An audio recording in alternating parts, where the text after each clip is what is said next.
भक्त सिद्ध सूरी उपाध्याय साधु सरल हर्ष के प्रकाशी मांगलिक उपकारी है। जिनको स्वरूप जान राग दे भरी जो भक्ति पाए को नवाए सोधी को ऊंचाई है। धन धन दिन इनसे काज सब आज भरे कर जोड़े बार बार वंदना हमारी है। मंगल कल्याण सुख तो हम चाहते हैं। ओ मेरी ऐसी दशा जैसी तुम धारी है। ओ मेरी ऐसी दशा जैसी तुम धारी है। ओ मेरी ऐसी दशा जैसी तुम धारी है। क्षत्र चूड़ामणि नामक यह ग्रंथ और इसमें 9वां लंग कल हमने यहाँ प्रारंभ किया था। बहुत ही सुंदर चर्चा यहाँ बतलाई जा रही थी कि विमला से विवाह करने के उपरांत जीवेंद्र कुमार जितेंद्रिय होते हुए उसे छोड़कर उसे समझाकर अपने मित्रों के पास में चले गए। मित्रों ने भी उनको बाहर से देखकर ही पहचान लिया कि ये विवाह करके आए हैं। कुछ बाहरी लक्षणों से मित्रों को भी पता लग गया। ये सब होने के बाद एक बुद्धिसेन नाम का विदूषक था। विदूषक कौन होते हैं? जो सेठ साहूकार आदि के यहाँ कुछ मनोरंजन के लिए व्यंग्यात्मक बात कह दिया करते हैं। बोलने वाले, हंसी मजाक करने वाले। तो हंसी हंसी में उस विदूषक ने कुछ बात जीवेंद्र कुमार को कह दी, अपने व्यंग बाण छोड़ दिए। श्लोक नंबर 5 से बुद्धिसेन विदूषक का व्यंग बाण छोड़ना, यहाँ से बात को हमें आगे बढ़ाना है। श्लोक नंबर 5 है और पेज नंबर है 427। दुर्वाह खलु दौर्भाग्यादन्योपेक्षित कन्यका व्यूढ़ायां सुरमंजर्यां पौरोभाग्यं पदेति। दुर्भाग्य के कारण दूसरों से उपेक्षित कन्याएं चाहे जिसको मिल सकती हैं, किंतु सुरमंजरी के साथ विवाह करने पर ही आप महाभाग्यशाली कहलाएंगे। इस प्रकार विदूषक ने जीवेंद्र कुमार से कहा। सुरमंजरी वही, हाँ, चूरण वाली जो घटना घटी थी, गुणमाला और सुरमंजरी। देखिए क्या कह रहे हैं सरलार्थ। बुद्धिसेन विदूषक ने जीवेंद्र कुमार पर व्यंग किया। भाग्यहीनता के कारण दूसरे महापुरुष जिन कन्याओं से विवाह नहीं करना चाहते, उनके साथ तो चाहे जो विवाह कर सकता है, किंतु पुरुष मात्र का दर्शन तक न करने वाली सुरमंजरी के साथ विवाह करने पर आप विशेष भाग्यवान कहला सके। माने देखो, इसने क्या बात छेड़ दी यहाँ। आप विवाह करके आए हैं तो कोई बहुत बड़ी बात नहीं। इन्होंने यहाँ कह दिया कि जिन कन्याओं से कोई भी विवाह करना चाहता है, आप उनसे विवाह करो तो इसमें क्या दम है? उसकी सुंदरता को देखकर आपके मन में परिणाम आया विवाह करने का, इसमें कौन सी बड़ी बात है? जो किसी की तरफ नहीं देखना चाहे उसके साथ विवाह करके बतलाओ। जो दूसरे पुरुषों की तरफ आंख उठा करके भी न देखती हो, ऐसी सुरमंजरी के साथ विवाह करो तो हम माने कि आप भाग्यशाली हो। देखिए आप विशेषार्थ इसी ग्रंथ के चतुर्थ लंब में गुणमाला और सुरमंजरी की उपकथा क्रमांक 8 में आई है। दोनों सखियों ने अपने अपने बनाए चूर्ण की श्रेष्ठता पर विवाद उत्पन्न हुआ था, जिसका निराकरण जीवेंद्र कुमार ने किया था। गुणमाला के चूर्ण को श्रेष्ठ बताए जाने के कारण सुरमंजरी नाराज होकर घर चली गई थी। तथा उसने प्रतिज्ञा की थी कि मैं पुरुष मात्र का मुंह नहीं देखूंगी। सुरमंजरी ने ऐसी प्रतिज्ञा की थी। तथापि मन में जीवंदर कुमार के साथ विवाह करने का भाव था। उस सुरमंजरी के संबंध में विदूषक ने जीवंदर कुमार को स्मरण दिलाया। बात कह दी या चुटकी ले ली, कुछ ना कुछ करो। आप विवाह करके आए हो ना, सब लोग आपको भाग्यशाली कह रहे हो, बधाई हो, आपको बधाई दे रहे हैं, उससे करके दिखाओ। आप जिसने आपकी शक्ल नहीं देखने की प्रतिज्ञा दी, आपकी माने किसी भी पुरुष की घमंड में थी, वो हार गई थी, उसका चूर्ण अच्छा नहीं था, तो मतलब बेइज्जत होकर के वहां से चली गई थी। देखिए व्यंग से जीवंदर कुमार का निर्णय। तद्वाक्यादय वांछितांस्य मानिनीं हेतुच्छलोपलम्भेन जृंभते ही दुराग्रह। इन जीवंदर कुमार ने उस बुद्धिसेन विदूषक के ताने रूप वचनों से मान करने वाली उस सुरमंजरी को ब्याहने के लिए इच्छा की। निश्चय से किसी बहाने के मिल जाने से मनुष्यों का दुराग्रह बढ़ ही जाता है। माने क्या होता है, वो जिद आ जाती है किसी चीज की, दुराग्रह बढ़ जाता है।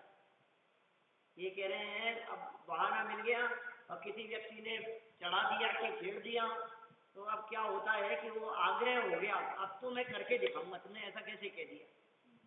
तुमने ये कह दिया वो पुरुष भाग्यशाली है जो उससे विवाह करे, इसमें क्या दम है? वो तुम्हारे को चाहती थी ये विमला, ये भी तुम्हारी तरफ आकर्षित हुई और तुम उसकी तरफ आकर्षित से विवाह कर लिया, तो इसमें क्या दम है? उससे करके दिखाओ तो जाने। ठीक है, कोई बात नहीं, चैलेंज स्वीकार कर लिया। विदूषक के उपयुक्त वचन सुनकर जीवंदर कुमार ने उस मानी कन्या अभिमानी जो थी सुरमंजरी से विवाह करने का निर्णय लिया, क्योंकि किसी न किसी निमित्त से मनुष्य का दुराग्रह दृढ़ हो जाता है। यद्यपि जीवंदर कुमार ने अभी तक 6 विवाह कर लिए हैं, विमला से पहले 5 किए थे, मतलब 6 हो गए हैं अभी तक, पर अभी कषाय और नौ कषाय के परिणामों में शिथिलता नहीं आई।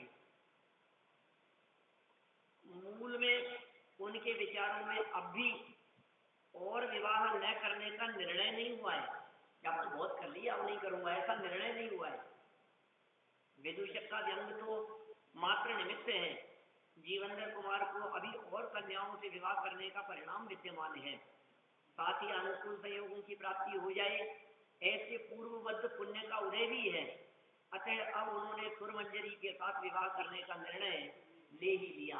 माने चारित्र की कमजोरी इस तरह की बतला रहे हैं, ज्ञानी जीवों के भी चारित्र की कमजोरी से अभी वो राग भाव इस तरह का विद्यमान हो सकता है। और व्यंग तो निमित्त मात्र था, अंदर में कषाय नौ कषाय का परिणाम तो स्वयं का था।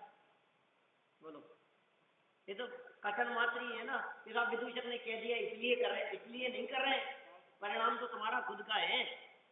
कभी कभी ऐसा नहीं होता है, कभी किसी व्यक्ति के द्वारा चढ़ा दिए जाने पर आप किसी कार्य को करने के लिए उत्सुक हो जाते हैं, आपके मन में ऐसा होता अब तो देख मैं करके दिखाऊंगा। तो आपके मन में जो ये परिणाम आया है कि मैं करके दिखाऊंगा, ये दूसरे के चढ़ाने से नहीं आया है, ये दिखाना चाह रहे हैं आप। निमित्त मात्र अन्य तो निमित्त मात्र है, निमित्त कुछ करता नहीं है। निमित्त की वजह से ऐसा हो गया, वो ऐसा नहीं है। स्वयं का अंदर का राग भाव मौजूद था, अंदर में स्वयं का कषाय भाव मौजूद है। अंदर में कषाय और नौ कषाय का परिणाम न हो तो दूसरा निमित्त कुछ करने में समर्थ नहीं। चारित्र मोह का दोष ऐसा कथन करना ये सम्यक दृष्टियों के लिए ही किया जाता है, लेकिन मिथ्या दृष्टि जीव के भी चारित्र का दोष तो होता है, जो वो कहलाता नहीं है। क्योंकि जहाँ बड़ा पाप मौजूद हो वहाँ छोटे की कौन गणना करे। जहाँ दर्शन मोह श्रद्धा का ही महापाप मौजूद है, अब चारित्र की कमजोरी कथन करे, ऐसा तो होता नहीं है। लेकिन चारित्र मोह का उदय मिथ्या दृष्टियों के भी होता है, श्रद्धा का उदय तो है ही, चारित्र का उदय भी होता है। मिथ्या दृष्टियों की, दोनों का उदय है। कषाय का उदय नहीं आता है क्या? आता तो है। यहाँ तो ये कह रहे हैं कि कोई दूसरा व्यक्ति आपको जबरन गुस्सा दिलावे, ऐसा नहीं। आप लोग क्या बोलते हैं, मुझे गुस्सा मत दिलाओ ज्यादा, कि इसने ऐसा किया, मेरे को गुस्सा आ रहा है, हटा लो इसको सामने से, इसकी वजह से मुझे गुस्सा आ रहा है, इसने ऐसा किया इसलिए मुझे ऐसा परिणाम आया। भाई सुन, किसी को देख करके किसी को कोई परिणाम आवे, ऐसा नहीं होता। प्रतिमा देख करके आपको कैसा परिणाम आएगा? किसी को वैराग्य का परिणाम आता है, किसी को वीतरागता का परिणाम आता है। अरे चोरों को देख करके चोरी करने का परिणाम भी आ जाता है इन्हीं प्रतिमाओं को देखकर। तो प्रतिमा किसमें निमित्त है? ये तो जो काम हो उसमें निमित्त बन जाएगी। निमित्त कुछ नहीं कर रहा है। अंदर में तेरे यदि चोरी का भाव था तो प्रतिमा चोरी में निमित्त बन जाएगी। अंदर में तेरे वीतराग भाव था तो प्रतिमा वीतरागता में निमित्त बन जाएगी। अंदर में वैराग्य भाव था तो उनकी वैराग्य छवि देख करके तेरे को वैराग्य का परिणाम आएगा। अंदर में राग भाव, सारा खेल अंदर का है, बाहर में तो निमित्त बन जाता है। घटना एक, और देख करके किस व्यक्ति के कैसे परिणाम होंगे ये उसके अंतरंग परिणामों पर निर्भर करता है, अंदर की योग्यता पर निर्भर करता है। कितना प्रसिद्ध उदाहरण है वैश्या के शव का।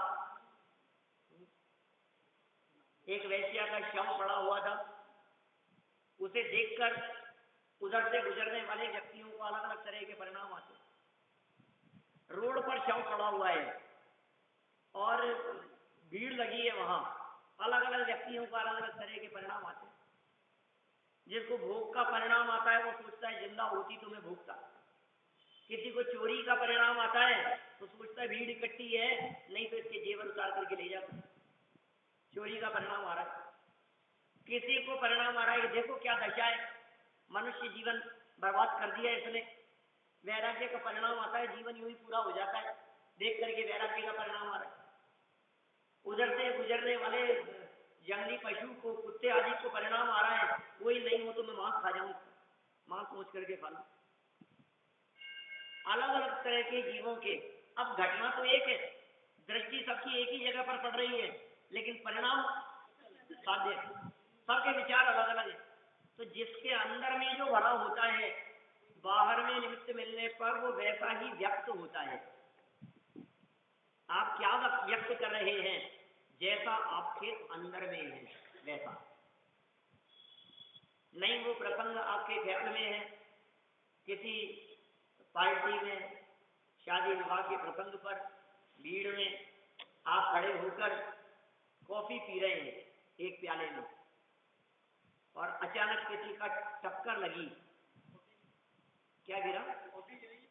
प्रश्न है जैन साहब आपसे, बताओ कॉफी क्यों ढुली? आप क्यों ढुली वो? तो आप ये कहेंगे कि असावधानी से ढुल गई। कोई व्यक्ति ये कहेगा इसकी टक्कर लग गई इसलिए ढुल गई है। मुद्गल की योग्यता, ये तो आप जैसे लोग ही कह सकते हैं ऐसी बात को। बाकी जन सामान्य तो यही कहेगा कि साहब टक्कर लगा दी इसने, देख करके नहीं चल रहा है, और इनकी टक्कर लग गई इसलिए गिर गई। सच्ची बात तो यह है मास्टर साहब, उस प्याले में कॉफी थी इसलिए कॉफी गिरी। क्यों साहब? यदि उस प्याले में कॉफी भरी हुई नहीं होती तो कितना भी टक्कर लगे क्या गिरता? बोलो आपको क्या लग रहा है? टक्कर लगने से गिरी ना, साध्य उसके टक्कर लगने से गिरी ना। कि क्या गिरी? कि कॉफी। कि क्यों? उसमें चाय होती तो क्या कॉफी गिर सकती थी? उसमें पानी भरा हुआ होता तो क्या कॉफी गिर सकती थी? यदि वो खाली होता तो कितनी भी तेज टक्कर लगती, क्या कॉफी गिर सकती थी? क्या चीज गिर रही है ये किसी दूसरे कारणों पर निर्भर नहीं करता है, ये इस पर निर्भर करता है कि अंदर में क्या है। सामने व्यक्ति के द्वारा गाली दिए जाने पर, अपशब्द कहे जाने पर आपके अंदर से क्या निकलता है, ये इस बात को दिखाता है कि आपके अंदर क्या भरा हुआ है। ये इसलिए नहीं निकले आपके अपशब्द, उसने गाली दी साहब इसलिए मुझे गुस्सा आया, कि तेरे अंदर भरा है इसलिए निकला है। किसी के गाली देने से गुस्सा नहीं आता। कौन व्यक्ति तुझे गाली दे सकता है? कौन व्यक्ति तुझे गुस्सा दिला सकता है? किसी की हिम्मत जो आपको गुस्सा दिला करके दिखाए? बड़े बड़े महापुरुषों को क्रोध नहीं आता है, ज्ञानियों को क्रोध नहीं आता है, क्रोध के निमित्त बनने पर भी गुस्सा नहीं आ रहा है उनको। इसका कारण यह है कि अंदर गुस्से को उन्होंने जीत लिया है। आपके क्रोध का परिणाम आपके अंतरंग विकार का सूचक है। इसको शादी करने का परिणाम विदूषक के कहने की वजह से नहीं आया है, उसे चढ़ाने की वजह से नहीं आया है। अंदर में अभी उस जाति का राग भाव, कषाय भाव मौजूद है, ये बता रहे हैं। ये कषाय भाव अंदर में नहीं होता तो कोई व्यक्ति कितना भी कहे, बोलो भैया आपको कितना भी चढ़ाए, आप कर लोगे क्या? अरे नहीं भाई साहब, कौन करे, कर ली हो गई। अब थोड़ी ना परिणाम आता है दोबारा। तो मैंने कहने का अभिप्राय ये है, आपको क्यों नहीं परिणाम आता? उस जाति का राग नहीं है। कमाने का भाव क्यों आता है? आपको क्यों नहीं आता है जी पीछे? बोलो कमाने का भाव, कोई नया जॉब, नया बिजनेस शुरू करने में अब नहीं है, उस जाति का राग नहीं रहा है। तो इस जाति का राग क्यों है कि यहाँ आए, पूजन करें, प्रवचन सुने? ऐसा राग क्यों है कि इस जाति का मौजूद है। अंदर में जैसा राग होगा तदनुसार प्रवृत्ति होती हुई दिखाई देगी। आपकी प्रवृत्ति आपके अंतरंग का सूचक है। अंदर में जैसा हो वैसी प्रवृत्ति हो। अंदर में आपके सुनने का भाव है तो कदम सुनने की तरफ बढ़ते हैं। आपका अंदर में यदि भक्ति का भाव है तो भक्ति की तरफ कदम बढ़ते हैं। आपका अंदर में भाव कमाने का है तो कमाने की तरफ कदम बढ़ते हैं। तो जिधर आपके कदम बढ़ रहे हैं ये इस बात का सूचक है कि आपके अंदर में उस जाति का राग भाव मौजूद है। उस जाति की कषाय नहीं हो तो वो काम नहीं हो सकता। सही बात है। प्रवृत्ति अंतरंग परिणाम का परिचय दे रही है। प्रवृत्ति अंदर के परिणाम का परिचय दे रही है। तो वो जी माने अंदर में जो परिणाम होंगे उस अनुसार प्रवृत्ति होगी। अंदर में सेव बनाने का परिणाम आया तो बाहर में सेव बनाते हुए दिखाई देते हो। अंदर में राग टूट गया कि आज तो अष्टमी है, आज नहीं बनानी है, तो फिर प्रवृत्ति नहीं दिखती है। बोलो, आज तो चतुर्दशी, आज नहीं बनानी है, तो फिर प्रवृत्ति नहीं दिखती है। बहुत स्पष्ट है ये बात। इस सिद्धांत का ज्ञान ये यहाँ एक विशेष अर्थ में करा रहे हैं। घटना तो छोटी सी है लेकिन उस घटना के माध्यम से तत्व ज्ञान करा रहे हैं आपको। इस घटना के माध्यम से आपको सिखा रहे हैं कि मूल बात क्या है उसे समझो, गहरी बात को समझने का प्रयास करो। Read between the lines. इन लाइनों के पीछे छिपी हुई बात क्या है, कहना क्या चाहते हैं, अभिप्राय क्या छिपा हुआ है, वो देखो आप। देखिए, विवाह योग्य उपायों पर विचार। अब विचार कर रहे हैं। 7 नंबर का श्लोक देखो, 429 पेज पर। तत्राप्योपायिकं भूयो यक्ष मंत्रं व्यचरत् अनुपायादुपायाद्धि वांछितास्तिर्मनीषिणाम्। ओहो, इसके पास तो यक्ष भी तो है, मंत्र है इसके पास तो। जीवेंद्र कुमार के पास तो तीन मंत्र दिए थे इनको। देखो, फिर इन जीवेंद्र कुमार ने इस विषय में भी उपाय रूप यक्ष के द्वारा दिए हुए मंत्र का स्मरण किया। अपन तो भूल ही गए थे कि मंत्र भी। आपको जीवेंद्र कुमार के जैसे खड़ा कर दिया जाए कि तुम जीवेंद्र कुमार हो, बताओ क्या योजना बनाओगे सुरमंजरी से विवाह करने के लिए? कुछ नहीं, पहले तो प्रस्ताव भेजेंगे, देखेंगे फिर क्या होता है, कुछ योजना बनाएंगे, कुछ ना कुछ। आप तो ऐसा ही सोचेंगे ना। ये तो तुरंत याद आ गई। आप भूल सकते हैं, जीवेंद्र कुमार थोड़ी ना भूलेंगे। निश्चय से विद्वानों को इच्छित वस्तु की प्राप्ति नाश नहीं होने वाले स्थिर उपाय से ही होती है। इच्छित वस्तु की प्राप्ति ऐसे ही उपाय से होती है जिस उपाय का नाश नहीं होगा। माने जो भाग्यशाली पुरुष होते हैं, जो विद्वान होते हैं, जो महापुरुष होते हैं, जो पुण्यशाली होते हैं, वे किसी इच्छित वस्तु की प्राप्ति के लिए ऐसे उपाय नहीं करते जिनसे उन्हें बैकफुट पे आना पड़े। महापुरुषों के कदम पीछे नहीं हटते। माने आपको भले ही लगे कि नहीं नहीं ये क्या कहेगा, क्या होगा, क्या वो ऋषभदेव का जैसा प्रसंग है, ये तो मना करेगा, इसको मनाना पड़ेगा। नहीं, नाभि राय और मरुदेवी ने प्लानिंग करी ये विवाह करेगा कि नहीं करेगा। ऋषभदेव बचपन से वैरागी वृत्ति का है, लगता नहीं है कि ये विवाह करेगा। क्या करेगा? हम कहेंगे उसे विवाह के लिए तो कहेगा नहीं नहीं मुझे नहीं करना है। फिर हम कुछ समझाएंगे उसे तो फिर कहेगा कुछ और। फिर कहेंगे क्या करें, उससे बात करें। नाभि राय उधर से गुजर रहे थे और सामने से ऋषभदेव को आते हुए देखा। ऋषभदेव को आते हुए देखा तो अब ये प्लान कर चुके थे पहले माता पिता कि भाई बात तो करनी है। हाँ, माँ ने ये बात कही कि भाई बेटे को कहो तो सही, उसके विवाह के लिए माता पिता का फर्ज है, वो करे चाहे नहीं करे अलग बात है, लेकिन अपना तो फर्ज है। इकलौता बेटा है, बहू का मुंह नहीं देखेंगे हम क्या? नाभि राय मरुदेवी के इकलौते सुपुत्र थे ना। साध्य कौन? ऋषभदेव। नाभि राय मरुदेवी उनके माता पिता का नाम था। अब विवाह योग्य हो गए जैन साहब, तो क्या करें? कहें उसको, लेकिन बचपन से ये तो धर्म ध्यान में लगा रहता है, लगता नहीं है कि शादी करेगा। ये तो दीक्षा लेगा और जन्म होते ही और जन्म होने से पहले ही हमें इस बात का पता तो लग ही गया था कि ये तीर्थंकर बनने वाला। सोलह सपने आए थे ना, तो नाभि राय ने उन सपनों का फल बताया था। नाभि राय ने सपनों का फल बतलाया था।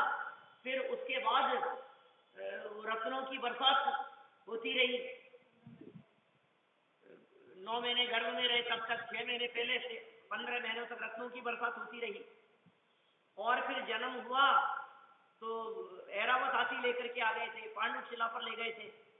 तो बचपन से ये सारी घटनाएं तो हमारे को पता है और इसका भविष्य भी हमारे को पता है कि ये तीर्थंकर बनने वाला है। ये साधारण मानव नहीं है। और वैराग्य में वृत्ति भी हमारे को दिखाई देती है। ऋषभदेव को देखकर, इसके जीवन को देखकर कोई ऐसा नहीं कह सकता है कि ये विवाह करेगा, लेकिन तो भी अपन कुछ तर्क वितर्क तो करें, थोड़ा सा समझाएं तो सही। इसको समझाएंगे तो समझ जाएगा, लेकिन ऐसे ही नहीं। पहले प्लानिंग कर लो, हम क्या क्या प्रश्न करेंगे और ये क्या क्या जवाब देगा। ये जो जवाब देगा उसके विपरीत अपन क्या जवाब देंगे, प्लान तो कर लेंगे, पहले योजना तो बना लेंगे, नहीं तो हम तो बात खत्म हो जाएगी। बहुत अच्छे से पूरी योजना बनाई नाभि राय मरुदेवी ने ऋषभदेव से बात करने के लिए। घंटे 2 घंटे का पूरा प्लान बना लिया मास्टर साहब, मालूम है आपको? पूरा प्लान बनाया 2 घंटे का कि क्या क्या प्रश्न करेंगे, क्या जवाब देंगे, कैसे समझाएंगे उसको। अंत में ऐसा, और फिर मरुदेवी कहती है कि जो कुछ भी हो अंत में तो मेरे आंसू ही काम आएंगे। बेटा लेकर नहीं पड़ेगी शादी, तू तो दुखिया लेकर के चले जाएगा, हमें बुढ़ापे में कौन रोटियां डालेगा। जो भी है पूरी योजना बन गई।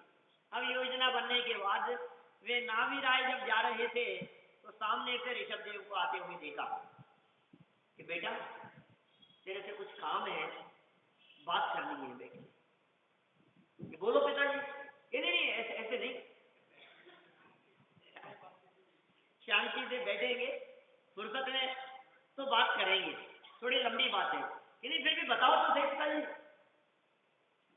अब ज्यादा ही आग्रह करने लग गया, कुछ तो कहो आप, तो बैठ के कर लेंगे बात। फिर भी मुझे तेरे विवाह के बारे में बात करनी है। ठीक है पिताजी, मैं तैयार हूँ।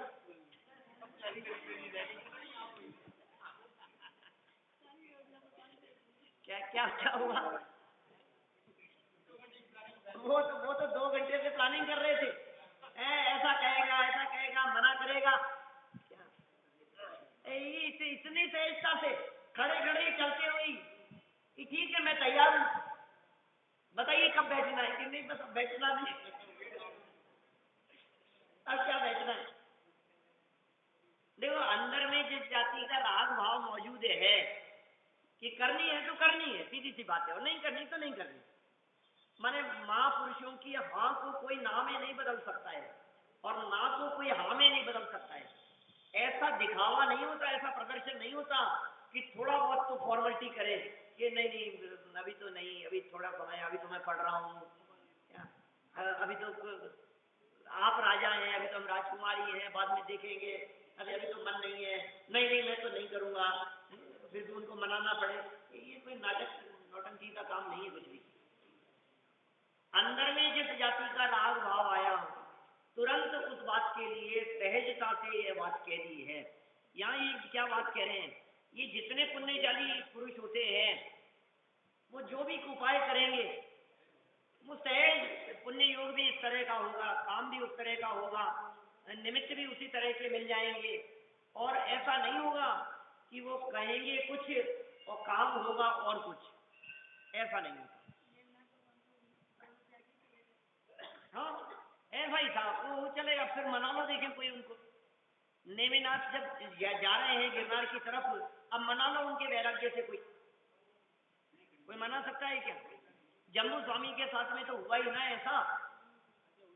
जम्बू स्वामी के वैराग्य के परिणामों को रोकने के लिए 4 सुंदर कन्याओं से विवाह कर दिया गया, और माता पिता ने तो दृढ़ निश्चय कर लिया था कि हम भी देखते हैं कैसे जाएगा। दादागिरी नहीं थी, लेकिन योजना तो इसी तरह की थी। जो व्यक्ति दीक्षा लेकर के जाने वाला है, जिसके मन में वैराग्य भाव चल रहा है, उसे कोई राग भाव में बांधने में समर्थ हो सकता है क्या? वैरागियों को राग में नहीं बांधा जा सकता है, और रागियों के हृदय में वैराग्य नहीं देखा जा सकता है। अंदर में जितने परिमाण में राग है उतने में राग दिखाई देगा, और जितने में वैराग्य का परिणाम है उतने में वैराग्य दिखाई देगा। 4 विवाह हो गए, एक साथ 4 सुंदर कन्याओं से विवाह कर लिया गया। पूरी योजना थी इस तरह की, माता पिता की भी, सास ससुर की भी, 4 कन्याओं की भी। अरे आप चिंता मत करो, एक बार हमारे साथ में आएंगे तो उसके बाद भूल जाएंगे शादी क्या हुई, वैराग्य क्या होता है। वैराग्य याद नहीं आएगा इनको शादी कर लेने के बाद। फिर क्या हुआ सुबोध जी, बताया आपको? मनोज जी वैसा क्या हुआ? रात भर समझाया उन्होंने, 4 पत्नियों ने रात भर समझाया कि रात भर समझती रही। बोलो, चोर आए रात को चोरी करने के लिए, विद्युत चर नाम था उसका, चोर का नाम था विद्युत चर। आज तो इनकी शादी हुई है, माल आया है खूब, थक हार करके थोड़ी देर में सो जाएंगे। वो खिड़की दरवाजे के बाहर पीछे खड़ा रहा, लाइट बंद नहीं हो रही है, लेकिन अंदर की लाइटें नहीं थी उस जमाने में, लेकिन जो भी प्रकाश होता होगा बंद नहीं हो रही है, बातें चल रही है अंदर। क्या बात है, कब ये लोग सोए और कब हम चोरी करें। 500 चोर थे साथ में, पूरी फौज थी पीछे। ये अकेला आया था कि मैं देख करके आता हूं माहौल क्या है, और अंदर से आवाजें आ रही है, कर क्या रहे हैं ये, सो नहीं रहे हैं, ये आवाज किसकी आ रही है। और कान लगा करके सुनना चालू किया उसने, और रात भर कान लगा करके सुनता रहा वो चोर। क्या साध्य, क्या नाम था चोर का? विद्युत चर।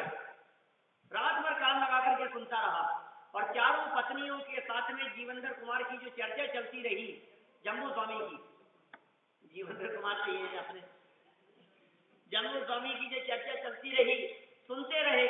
और सुबह होने पर क्या हुआ बोलो, समझा दिया होगा पत्नियों ने।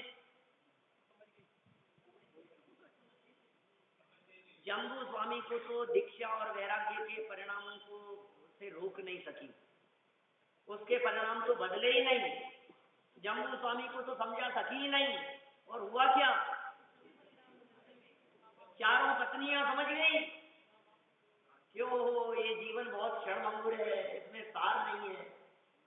अब विषयों में नाही फंसेंगे, निजानंद पान करेंगे। अब ये बात समझ में आ गई, अब बोलो क्या करें,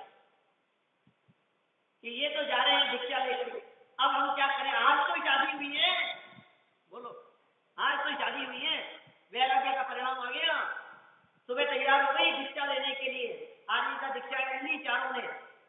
फिर चोर ने क्या किया, उस चोर ने भी दीक्षा ले ली और साथी जो चोर थे वे भी दीक्षा लेकर के चले गए। बोलो आप, माँ बाप ने दीक्षा ले ली, सारे परिवार वालों ने दीक्षा ले ली।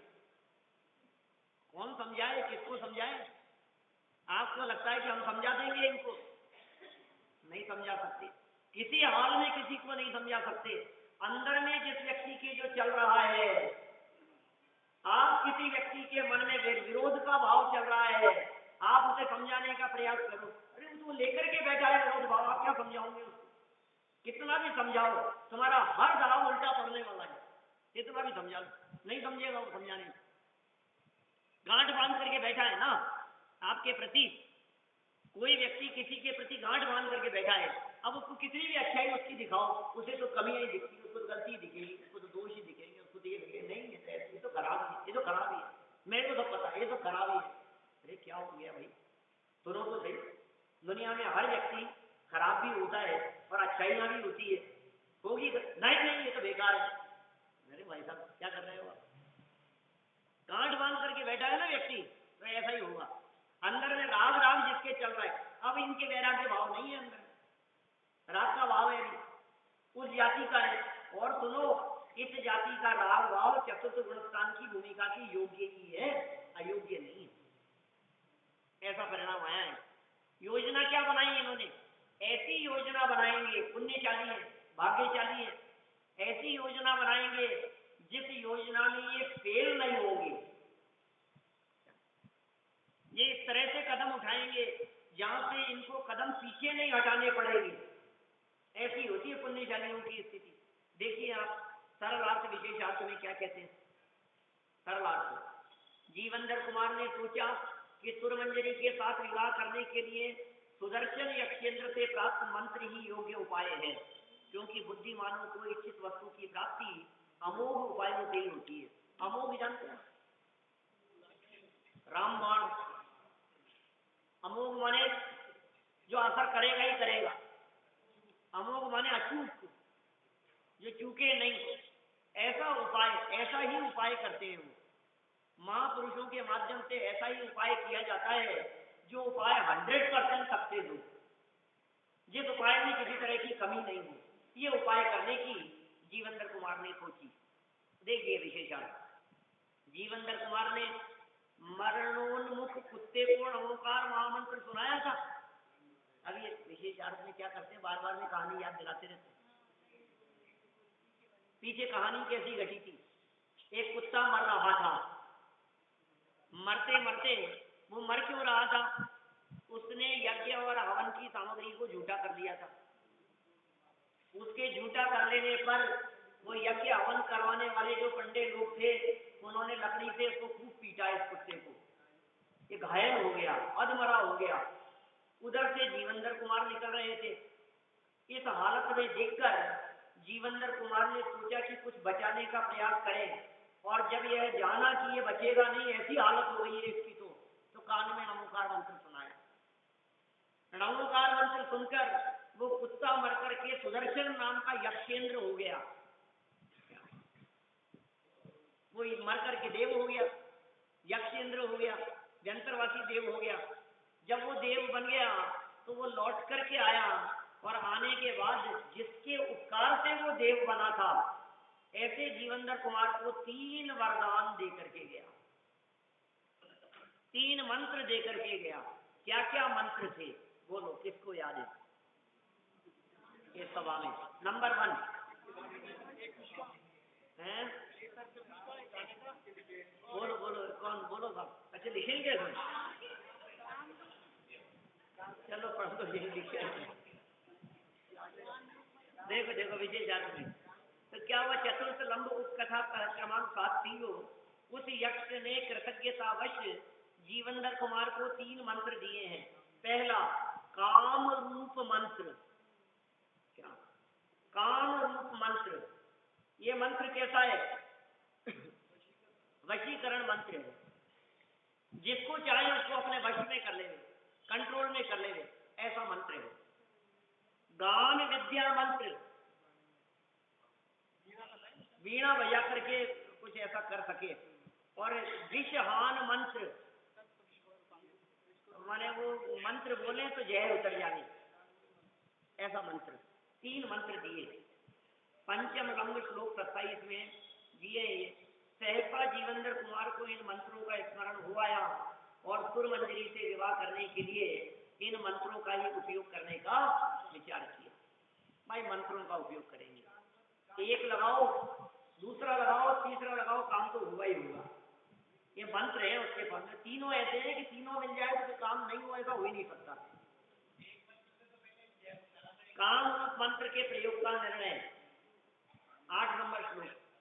वार्धकम तत्र चोपाय मुपाय मौहत करुणा मात्र पात्रम ही बाला वृद्धाश्च देहिनाम। उपाय के जानने वाले इन जीवेंद्र कुमार ने उस विषय में बूढ़े का रूप धारण करना अच्छा उपाय पूछा। क्या ये काम रूप में तो क्या है कि अपना रूप कैसा भी बना ले, रूप बदल सके, ऐसा बूढ़े का रूप बना लिया इसने। काम माने होता है इच्छा और रूप माने तो रूप है ही, तो काम रूप का अर्थ इच्छानुसार रूप बदल लेवे, ऐसा मंत्र था। नहीं ऐसी तो नहीं थी, ऐसी नहीं थी। तो देखिए निश्चय से लोगों के बालक और वृद्ध अपराध हो जाने पर भी करुणा के ही पात्र होते हैं। बालक और वृद्ध लोगों द्वारा यदि कोई अपराध भी हो जावे तो वो करुणा के ही पात्र होते हैं, ऐसा नीतिकार है। दुनिया में ऐसा देखा जाता है, बच्चे से कोई गलती हो जावे तो वो सजा का पात्र नहीं होता। 5 साल के बच्चे द्वारा किसी की हत्या कर दी जावे तो उससे सजा नहीं होती, उसे बाल कल्याण विभाग में ले जाया जाएगा, उसे रखा जाएगा कुछ समय कुछ, लेकिन उसको सजा नहीं दे सकती है गवर्नमेंट उसको, बच्चे से हुए उस अपराध को। ऐसे ही वृद्ध व्यक्तियों के द्वारा किसी तरह की कोई गलती हो जाए तो करुणा के पात्र होते हैं। भाई क्या करें इनसे, कोई मान लो आपके हाथ से कोई चीज गिर जाए तो हो सकता है आपको डांट पिट जाए, लेकिन वृद्ध व्यक्ति है, उनका हाथ धूज रहा है और कोई चीज गिर जाए तो करुणा के पात्र है, कोई बात नहीं। सरल अर्थ। योग्य उपाय जानकर जीवेंद्र कुमार ने काम रूप मंत्र के द्वारा वृद्ध ब्राह्मण का रूप धारण करने का विचार किया, क्योंकि बालक तथा वृद्ध दया के पात्र होते हैं। बालक भी दया के पात्र होते हैं और वृद्ध भी दया के पात्र होते हैं। ठीक है। विशेषार्थ। अनेक लोगों की सहानुभूति, प्रेम व अपनापन प्राप्त करना हो तो बालक तथा वृद्ध अवस्था अधिक उपयोगी होती है। बालकों को सहज ही ट्रेन में भी यदि आप अपने बालक के साथ में सफर कर रहे हैं या अनजान बालक आपको ट्रेन में सामने दिखाई दे रहा है तो आपकी सहज ही प्रीति दिखाई देती है उसके प्रति। अनजान है तो भी आप उसको चुटकी बजाने लगेंगे, आप उसको बात करने लगेंगे। तो कोई भी यदि 1.5 साल का 2 साल का बालक यदि वो वहां घूम रहा फिर आपकी सहानुभूति, आपका प्रेम, आपका वात्सल्य, यदि वो गिर रहा है, यदि वो चल रहा है, यदि वो ठोकर खा करके गिर गया तो आप उसे उठा लेंगे। विशेष सहानुभूति वृद्ध लोगों के प्रति, बच्चों के प्रति। कोई बुजुर्ग व्यक्ति है, आपस में सफर कर रहे हैं तो आप खड़े हो जाते हैं सीट से, आप बैठो बाबू। ये सहज सहानुभूति ऐसी जगत जनों के हृदय में देखी जाती है। ये बात हम नहीं कह रहे हैं, ये तो नीति है भाई साहब, दुनिया में ऐसा होता है, अपने आप ही होता है। अनेक लोगों की सहानुभूति, प्रेम व अपनापन प्राप्त यदि करना हो आपको तो बालक तथा वृद्ध अवस्था अधिक उपयोगी होती है। लेकिन आप क्या करो, क्या करके भी बच्चे नहीं बन सकते, क्या के भी बूढ़े नहीं हो सकते। आपके पास थोड़ी ना काम रूप मंत्र, जीवेंद्र कुमार के पास तो था। अतएव पुरुष का मुंह तक न देखने वाली, देखने की प्रतिज्ञा वाली, मानी, घमंडी सुरमंजरी के पास पहुंचने के लिए योग्य उपाय के रूप में वृद्ध का रूप बनाना निश्चित किया।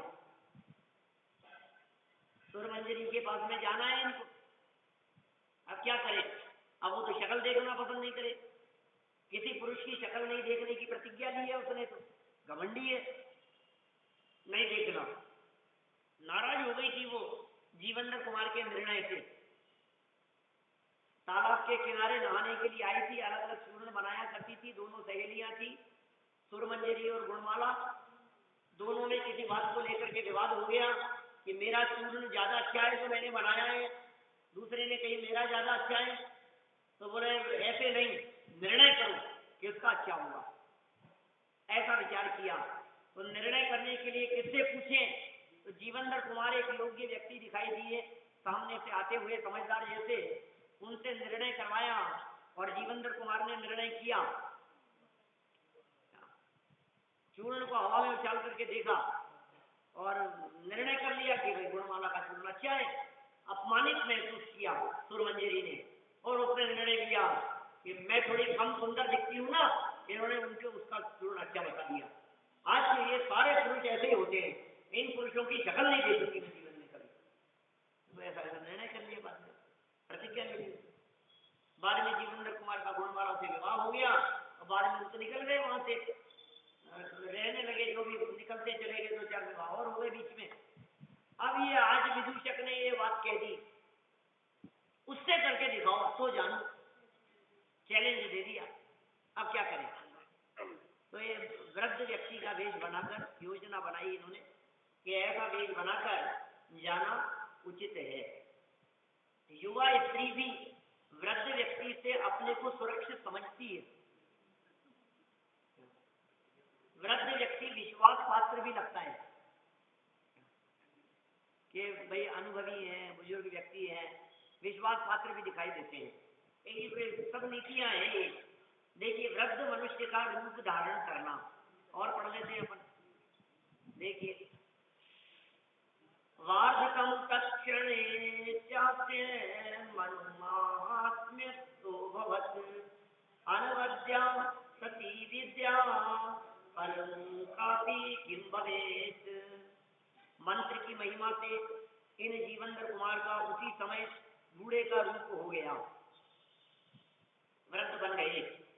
ऐसे ऐप आते हैं ना आजकल, आप अपनी फोटो डालो और वृद्धावस्था में कैसे दिखेंगे तो वो दिखा देते हैं। ऐसे बन गए, वृद्ध बन गए। बच्चे खेलते रहते हैं इस तरह से मोबाइल में कि आप देखो 70 साल की उम्र में कैसे लगोगे, ऐसी शक्ल दिखाने लगते हैं। निश्चय से निर्दोष समीचीन विद्या क्या कभी फल रहित होती है? नहीं होती।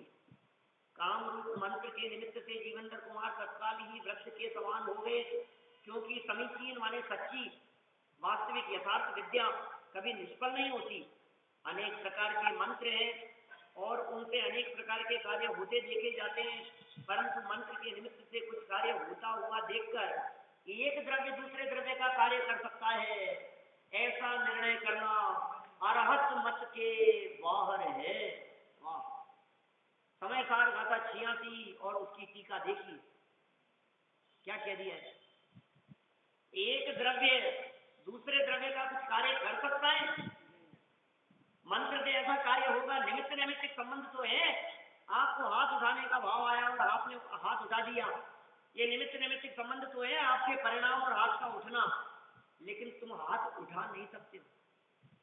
ये है जनागम, ये कह रहा है जीव पुद्गल का कार्य कर सके, ये चेतन, ये आत्मा शरीर का कार्य कर सके, बोले ऐसा 3 काल में संभव नहीं है। एक द्रव्य दूसरे द्रव्य का कार्य करने में समर्थ नहीं है, 3 काल में ऐसा नहीं हो सकता। आप खाना बना नहीं सकते, आप रोटी बना नहीं सकते, आप सब्जी बना नहीं सकते, आप गाड़ी चला नहीं सकते, आप मोबाइल मिला नहीं सकते, आप जबान से 2 वाक्य बोल नहीं सकते, आप 2 अक्षर लिख नहीं सकते, आप पढ़ नहीं सकते। ये कह रहे हैं यहाँ, ये कैसी बातें कर रहे हो साहब? ये ऐसी ऐसा भी कोई होता है क्या? रोज तो करते हैं, लाखों रोटियां सेक दी होगी आज तक, क्यों? कितनी सब्जियां बना दी, कितने लोगों को बुला बुला करके भोजन करा दिया हमने। नहीं कर सकते आप, आपके बस की बात नहीं। अभी अभी की घटनाएं, अभी मैं भोजन करने के लिए गया 10 लक्षण में, क्या और डोसे बनाए उन्होंने, हरी तो खाते नहीं थे 10 दिन में, 10 लक्षण में हरी तो खानी नहीं थी, बिना हरी का खाना था। तो डोसे बनाए उन्होंने और वो डो से बने ही नहीं, वो बैठे ही नहीं। क्या वो कितना भी उनको सेकने उतारने का प्रयास किया, वो बैठे ही नहीं। और उन्होंने कम से कम मेरे से 10 बार ये बात कही होगी कि इतने, उनके हस्बैंड ने ये बात कही कि ये इतने अच्छे डोसे बनाती हैं, इतने अच्छे डोसे बनाती हैं। आज पता नहीं क्या हो गया, आज पता नहीं क्या हो गया कि तुम बनाते हो ना, तुम बनाओ ना, क्या तुम बना सकते हो ना, मैं क्या करूं? क्या वो घोल रात को नहीं भिगोया था, वो आपके लिए तो ताजा ही होना था, अभी भिगोया था, ढंग से भीगा नहीं, ढंग से पिसा नहीं, ढंग से ये नहीं हुआ, पता नहीं क्या हुआ। अब तुम कितने भी बहाने बनाते हो, तुम करने की ये जनवाणी ये कह रही, कितना सुंदर वाक्य दे दिया है। आपने कहा कि मंत्र से काम हो जाएगा, कि मंत्रों का निमित्त नैमित्तिक संबंध देखा जाता है। आपने यहाँ से स्विच ऑन किया और पंखा चल गया, ये देखा जाता है। आपके मन में कुछ कहने कुछ करने का भाव आया और वो काम हो गया, होता हुआ देखा जाता है। लेकिन फिर भी ये सिद्धांत बतला रहे हैं, एक द्रव्य दूसरे द्रव्य का कार्य कर सकता है। ऐसा यदि कोई निर्णय करे, यदि कोई व्यक्ति ऐसा मान ले तो अरहत मत के बाहर है। अरहत मत माने अरहंत भगवान का संप्रदाय। अरहत मत, जैन मत के लिए न्याय शास्त्रों में अरहत मत शब्द का प्रयोग किया है। इसलिए भाई निमित्त नैमित्तिक संबंध बहुत घने हैं, ऐसा कहते हैं टोडरमल जी, मोक्ष मार्ग प्रकाशक में। निमित्त नैमित्तिक संबंध बहुत घने हैं, उनमें कर्ता कर्म पने की भ्रांति हो जाती है। सुबह से शाम तक कितने प्रसंग ऐसे आते हैं जिनके आपकी इच्छा के अनुसार काम होता हुआ दिखाई देता है। कर्तृत्व नहीं है, इस बात का निर्णय करते हुए निरंतर वेद विज्ञान का अभ्यास करने का प्रयास करना। और हम सभी यदि इस तत्व निर्णय पर पहुंचेंगे कि हैं सब द्रव्य स्वतंत्र जगत में, कोई न किसी का काम करे, तो फिर वो दिन दूर नहीं है जब तेरी अस्थि मेरी भक्ति अल्पकाल में हम सभी की इस अवस्था की प्राप्ति हो। हाँ सही बात, काम इच्छा के अनुसार नहीं होता तो लक्ष्य जाता है।